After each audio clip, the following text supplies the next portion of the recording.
ایک ایسا اسلحہ ہے جو شخصیت کش ہے.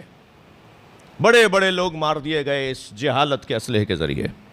خود حضرت ابو طالب علیہ السلام کے بارے میں جو بات کی جاتی ہے وہ جہالت کی بنیاد پر بات کی جاتی ہے.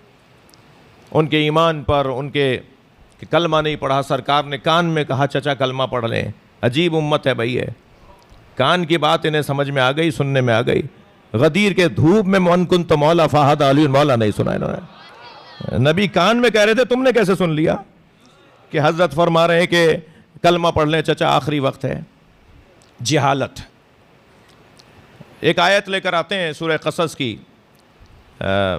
کہتے ہیں کہ دیکھیں آیت کہہ رہی ہے کہ حضرت ابو طالب ایمان نہیں لے کر آئے تھے اور نبی مکرم چاہتے تھے کہ وہ ایمان لے آئیں اور وہ نہیں لائے، تو پھر قرآن میں آیت آ گئی اور آیت یہ ہے کہ اِنَّكَ لَا تَهْدِي مَنْ أَحْبَبْتَ وَلَكِنَّ اللَّهَ يَهْدِي مَنْ يَشَاءُ. اے حبیب جسے آپ چاہتے ہیں نا، جسے آپ محبت کرتے ہیں اسے ہدایت نہیں ملے گی. یعنی نبی حضرت ابو طالب کو چاہتے تھے، یعنی یہ جہاں تم حضرت ابو طالب کے ایمان کے خلاف بات کر رہے ہو وہاں توہین رسالت بھی تو کر رہے ہو کہ جسے آپ چاہتے ہیں اسے ہدایت نہیں ملے گی. جو آپ کو جسے اللہ چاہتا ہے اسے ہدایت ملے گی.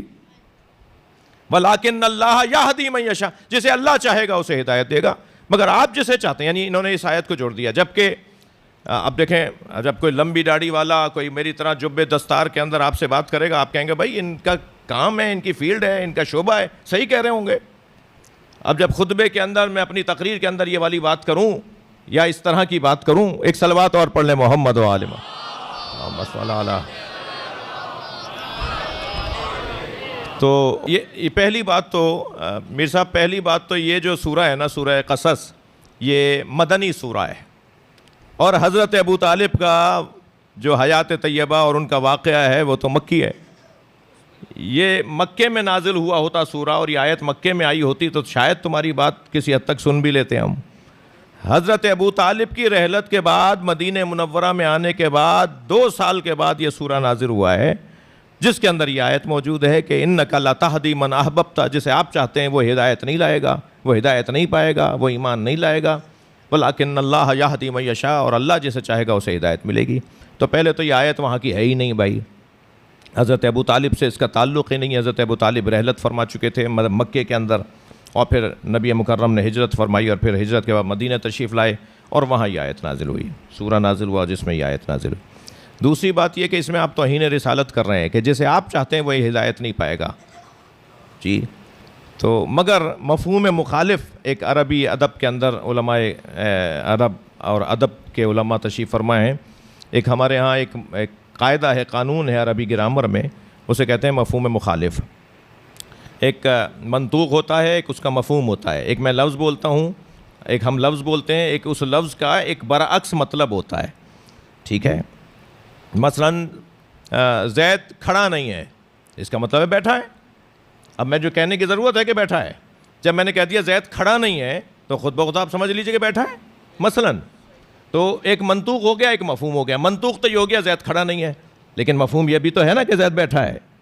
بات روشن ہے. اس آیہ کریمہ کا جو منطوق ہے اس کا ایک مفہوم بھی تو ہے. اِنَّكَ لَا. بھائی تھک تو نہیں رہے میری باتوں سے؟ اب تھوڑا سا اللہم صلی علی محمد وعلی. اِنَّكَ لَا تَهْدِي مَنْ أَحْبَبْتَ. اے میرے حبیب جسے آپ چاہتے ہیں اسے ہدایت نہیں ملے گی.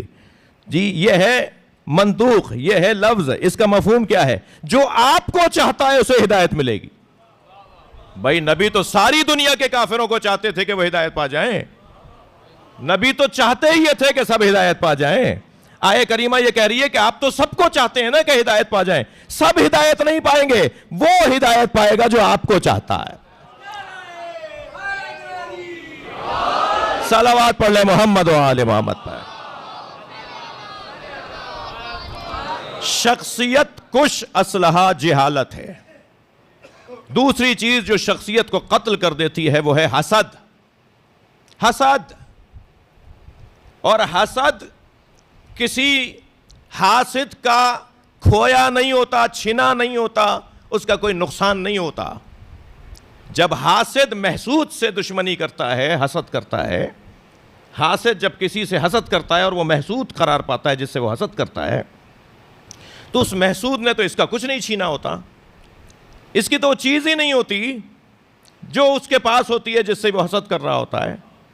یعنی تمہاری کوئی چیز اس نے لی ہے جو تم اس کے دشمن ہو گئے بھائی، اسے تو ملی ہے، اسے عطا کی گئی ہے، اس نے محنت کی ہے، اس نے ریاضت اٹھائی ہے، تمہارا دل چھوٹا کیوں ہو رہا ہے؟ یہ جو حسد ہے نا، انتہائی اخلاقی کمزوری کو کہا جاتا ہے.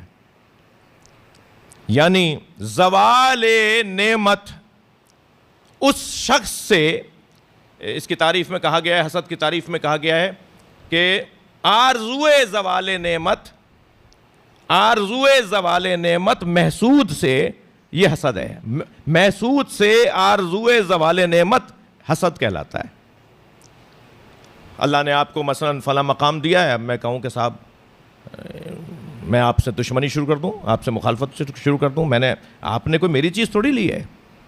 یہ کتنی بڑی اخلاقی کمزوری ہے.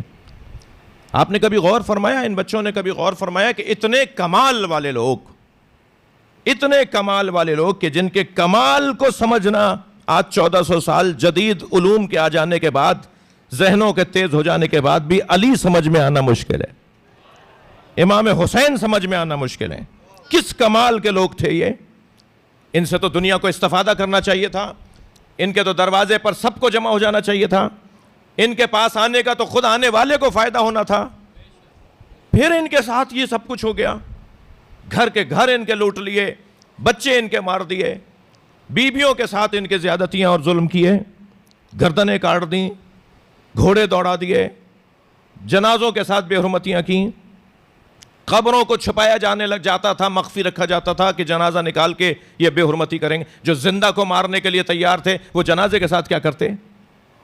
جنہوں نے مار دیا وہ جنازے کے ساتھ کیا کرتے؟ کیونکہ انہیں خوف یہ تھا کہ اگر قبر محفوظ رہے گی تو یہ لوگ قبر پہ آ کے ان سے بات کریں گے اور ان کی قبر ان کو ہدایت عطا کرے گی. تو انہوں نے قبروں کو گرانا شروع کر دیا.